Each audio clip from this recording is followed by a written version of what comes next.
పత్రికా ప్రముఖులందరికీ నమస్కారం అండి. నా పేరు డాక్టర్ యాళ్ల వరప్రసాద్. నేను హైదరాబాద్ నుంచి వచ్చాను. CopWelfare.com organisation founder.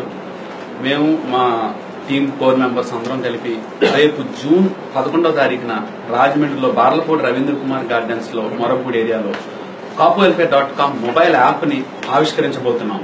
దీనికోసం అంటే జిల్లా వ్యాప్తంగా మన పశ్చిమ గోదావరి జిల్లాలో ప్రతి కాపుకి ఈ మెసేజ్ అందజేయాలనే ఉద్దేశంతో మేము ఈ ప్రెస్ మీట్ పెట్టడం జరిగిందండి.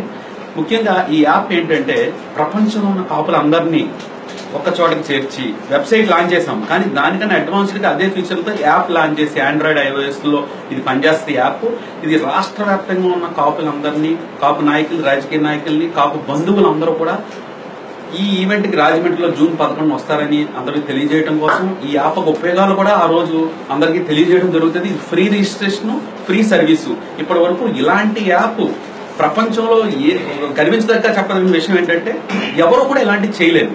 అది కాపు కమ్యూనిటీ, కాపు జాతి కోసం, ప్రపంచంలో ఉన్న కాపు జాతి అందరికీ ఉపయోగపడేటట్టు, అందరికీ ఈ ఒక అడ్వాంటేజ్ తెలిసేటట్టు చేసే ప్రయత్నంలో భాగంగా మేము జూన్ 11న రాజమండ్రిలో మోరంపూడి ఏరియాలో ఉన్న బార్లపూడి రవీంద్ర కుమార్ గార్డెన్స్ మీకు అందరూ మీకు తెలిసిన మిత్రులు, కాపు బంధువులు అందరినీ తీసుకొచ్చి పాల్గొనవలసిందిగా కోరుచున్నాము.